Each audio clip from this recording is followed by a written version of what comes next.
Business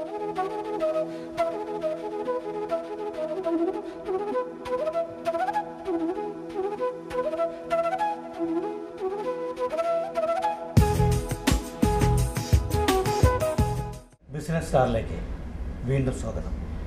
Kerala വിഷൻ്റെ business star എന്ന എപ്പിസോഡിൽ ഇന്ന് നമ്മൾ പരിചയപ്പെടുന്നത് ബോംബെയിൽ കോസ്മെറ്റിക് രംഗത്ത് വ്യക്തിമുദ്ര പതിപ്പിച്ച കോട്ടയം സ്വദേശിയായ ശ്രീ പ്രസാദാണ്.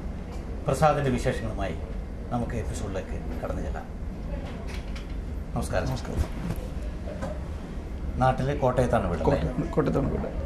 ഇവിടെ മുംബൈയിൽ വന്നിട്ട് ഇപ്പോൾ എത്ര വർഷമായി? മുംബൈയിൽ വന്നിട്ട് 1974 വന്നു. 1974.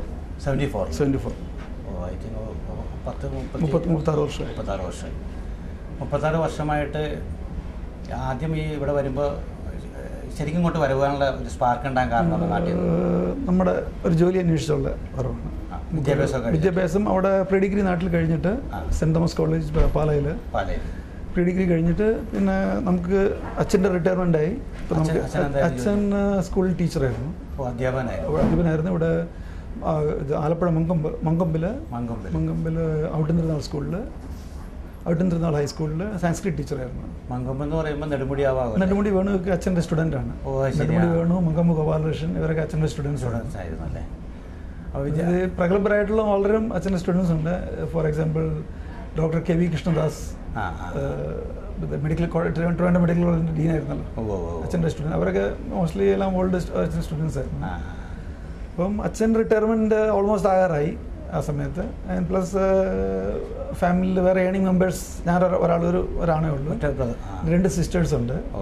ഒരു സിസ്റ്റർ നാട്ടിൽ ഇൻകം ടാക്സിൽ ഇപ്പം ഇത് അഡ്മിനിസ്ട്രേറ്റീവ് ഓഫീസറാണ് എറണാകുളത്ത്. പിന്നെ സെക്കൻഡ് സിസ്റ്റർ ഇവിടെ ചെമ്പൂരിലാണ്, കല്യാണമായിട്ട് ഇവിടെ തന്നെ സെറ്റിലാണ്.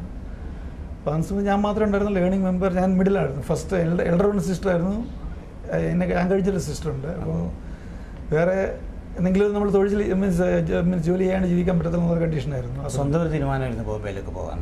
സ്വന്തമുള്ള ജീവിതമാണ്. അച്ഛനെ കുറച്ച് മടിയായിരുന്നു, ഇടയ്ക്ക് തനത്തനത്തും ദൂരം വിടണം എന്നുള്ളൊരു മടി ഉണ്ടായിരുന്നു അച്ഛന്. പക്ഷേ പിന്നെ അച്ഛന് പറഞ്ഞു നമുക്ക് ഇവിടെ ഇരുന്നാൽ കേരളത്തിലൊന്നും നമുക്ക് ചാൻസ്, നമുക്ക് ആ സമയത്ത് ചാൻസ് ഒന്നും കാണാനില്ല കറക്റ്റായിട്ട്. എന്തെങ്കിലും ബോംബെ വന്ന് ചേർന്ന് എന്തെങ്കിലും ചെയ്യണം, കഷ്ടപ്പെടാലും കുഴപ്പമില്ല. അങ്ങനെ ബോംബെയിൽ വന്നു. എൻ്റെ അച്ഛൻ്റെ അനിയൻ ഉണ്ടായിരുന്നു ബോംബെ. അച്ഛൻ്റെ അനിയൻ വന്ന് വെസ്റ്റേൺ റെയിൽവേയിൽ സ്റ്റേഷൻ മാസ്റ്റർ ആയിരുന്നു. അപ്പോൾ അദ്ദേഹത്തിൻ്റെ സപ്പോർട്ട് ഉണ്ടായിരുന്നു. അത് ഞങ്ങൾ വന്ന സമയത്ത് കാർ റോഡിലാണ് താമസിച്ചത്. ബാൻഡ്ര കാർ അവിടെയായിരുന്നു താമസിച്ചിട്ടുണ്ട്. അവർക്ക് ക്വാർട്ടേഴ്സൊക്കെ ഉണ്ടായിരുന്നു, വലിയ ക്വാർട്ടേഴ്സ് ഉണ്ട്. അപ്പം താമസം താമസം പ്രശ്നമില്ലായിരുന്നു, ആഹാരം പ്രശ്നമില്ലായിരുന്നു, വേറെ പ്രശ്നങ്ങളൊന്നും ഇല്ലായിരുന്നു. അതൊരു സപ്പോർട്ട്, നമുക്കൊരു ബേസിക് സപ്പോർട്ട് നമുക്ക് ഒരാൾ കിട്ടാണ്ട് പറ്റത്തില്ല. ഏതെങ്കിലും ഒരാൾ നല്ല സപ്പോർട്ട്. അപ്പോൾ അച്ഛൻ അല്ല ഫാമിലി ഞാൻ ഒരാണേ ഉള്ളൂ. എൻ്റെ ഫുൾ ഫാമിലിയിൽ ഞാൻ ആകപ്പാടെ ഒരാളേ ഉള്ളൂ. അപ്പം ഇവിടെ വന്നു. അത് കഴിഞ്ഞിട്ട് ഫസ്റ്റ് സ്റ്റാർട്ട് ചെയ്ത ഒരു എക്സ്പോർട്ട് യൂണിറ്റ് ആയിരുന്നു. അല്ല, ഫസ്റ്റ് സ്റ്റാർട്ട് ചെയ്ത ജോലിയായിരുന്നു. ഞാനിവിടെ വന്നിട്ട് ഞാൻ ഇത് കറസ്പോണ്ടൻസിൽ ഗ്രാജുവേഷൻ കംപ്ലീറ്റ് ആക്കി.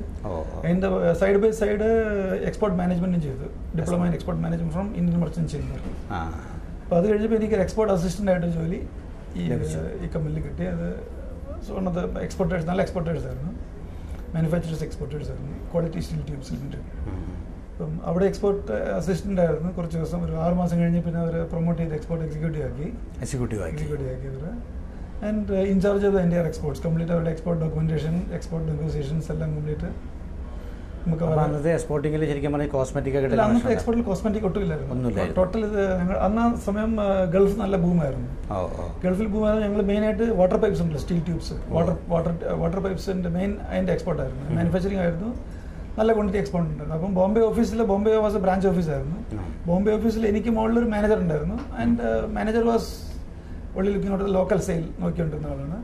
എക്സ്പോർട്ടിൻ്റെ ഫുള്ളായിട്ട് എനിക്ക് നടത്തിയിട്ടുണ്ട്. അങ്ങനെ ഒരു എക്സ്പോർട്ടിൽ നല്ല എക്സ്പോസർ കിട്ടി എനിക്ക്. അവിടെ കംപ്ലീറ്റ് ആയി കഴിഞ്ഞ് പിന്നെ കുറച്ചൊരു 5-6 വർഷം കഴിഞ്ഞിട്ട് പിന്നെ എനിക്ക് ലൈൻ ചേഞ്ച് ആക്കണം എന്നുള്ളൊരു ആഗ്രഹം വന്നു.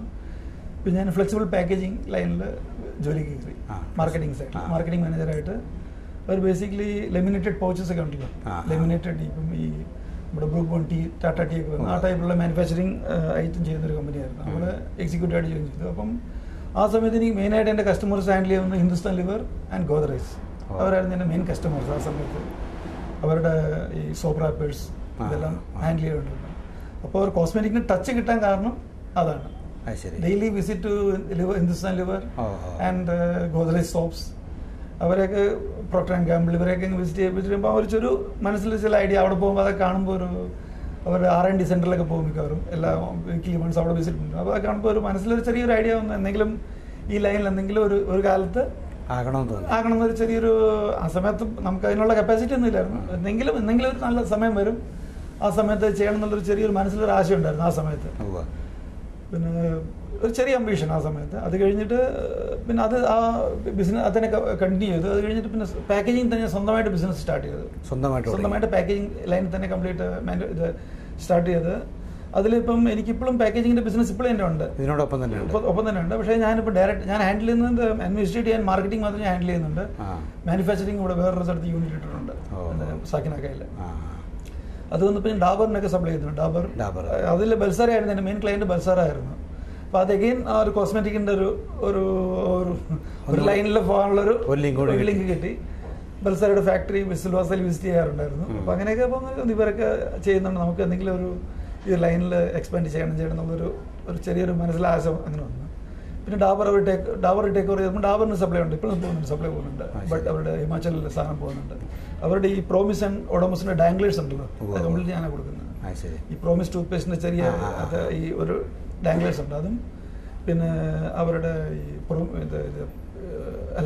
ബബിളിന്റെ ഓഡോമസിന്റെ.